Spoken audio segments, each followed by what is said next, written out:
President Trump, at that rally in Phoenix, issued the most sustained, the harshest, the most stinging indictment of journalists and journalism that he has ever done, and I would say that any American president has ever delivered.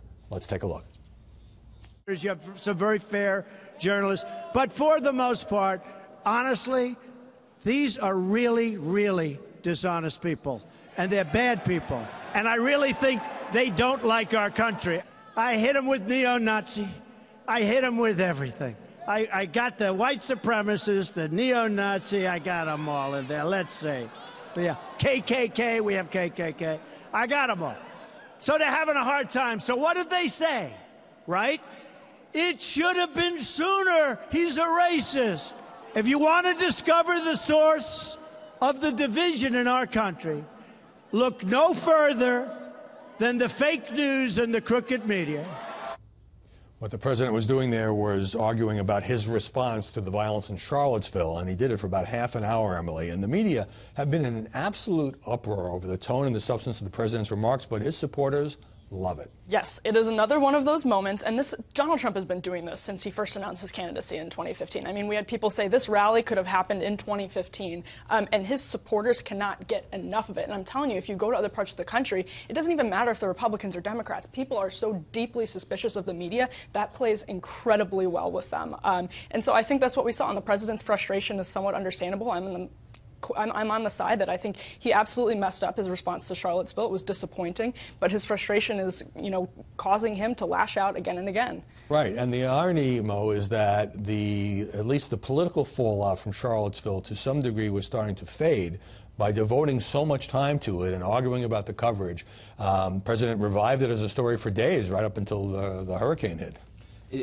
It seems to me that this president, and I get people's frustration with the media, right? We all see it. We see it in the polling, and I think the media has a lot of improvement that it can do and needs a lot of self-reflection.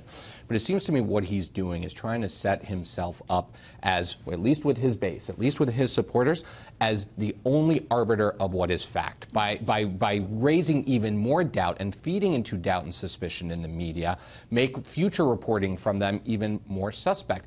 What I found ironic and disappointing was the president standing on that stage denouncing the dishonest media, but then lying about the media, saying that, look, the media is turning off the cameras so that people at home can't watch it. I'm watching him say this on cable news by talking about how the media misreported his statement, his initial statement in Charlottesville, reading it back, but leaving out the part that everyone criticized. Well, this is how he is actually, it's an amazing feat of political jujitsu, right? He's calling the media dishonest while being dishonest about the media. Well, that was my question for Aaron, because, the president is certainly entitled to hit back. He's entitled to say the coverage was distorted. He didn't like it. He actually was denouncing hate groups. And, of course, on that Monday statement, he denounced the KKK, as he said, neo-Nazis, white supremacists. But then when he left out the part about there is blame on many sides for the violence, some other things, did he, certainly the press thinks this, undercut his own argument? Oh, I think he absolutely did. And look, Emily, to your point, he obviously is doing this for his supporters, but he is losing support on the margins. So this whole idea... Based on what, polling? Based on polling, absolutely, and you're seeing Republicans start to turn away from him. So this idea that he can continue to inoculate himself from media attacks, that's going to start working for him less and less and less. But now what happens is, and we've seen this pattern play out again and again, and obviously we're continuing to look at the floodwaters in Houston as we talk about the political coverage. What happens is that the media then react, and some would say overreact. So let me play for you what some of the commentators and anchors and pundits had to say, starting off with an instance on MSNBC where one of the hosts actually interrupted the president's speech to offer his critique. Let's watch.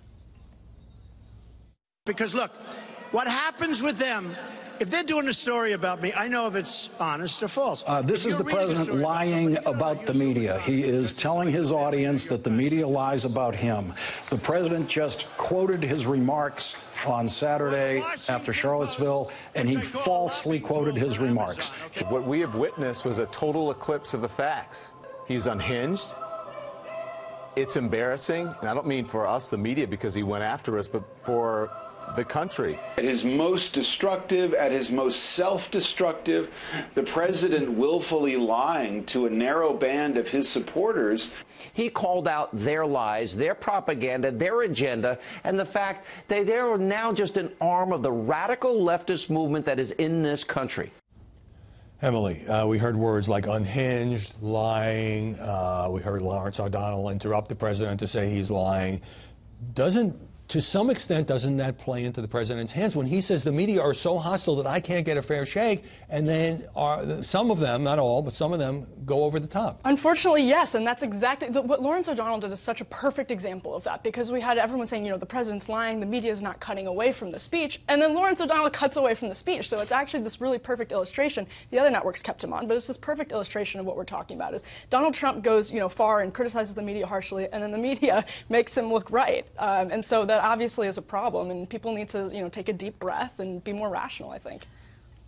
You know, you could make an argument to say that the president is allowed to say what he wants. He has freedom of speech, just as we have freedom of the press.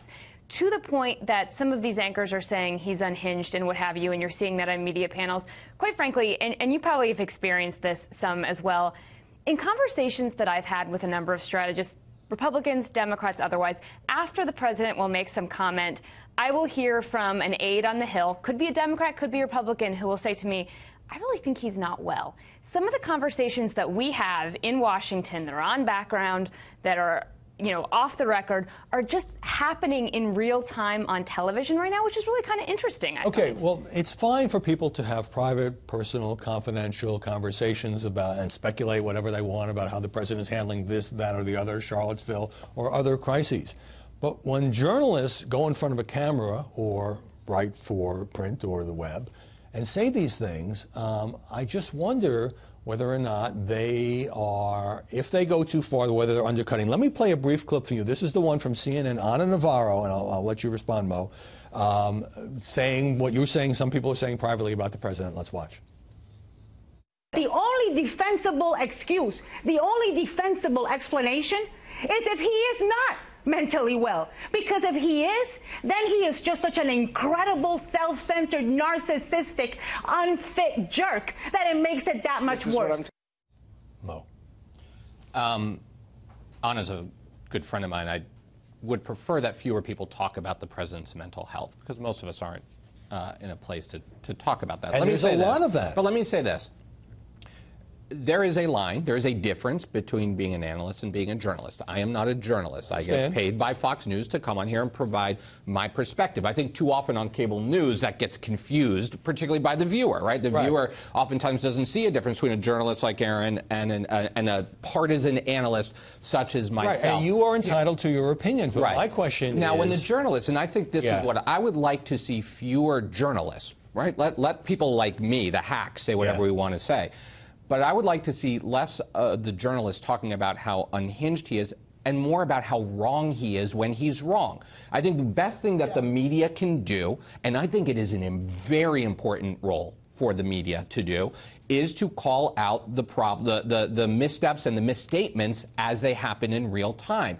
Maybe not cut in with your voice, but I love when they actually in the Chiron say that was real-time fact-checking. Well, you love it. Not everybody loves it. But I think that is important. All right, that's a fair point. I just think that we talk a lot about President Trump's credibility. The media also have a huge credibility problem when we throw around things like he's mentally ill and so forth. I think we undercut our own credibility, or at least those who do it.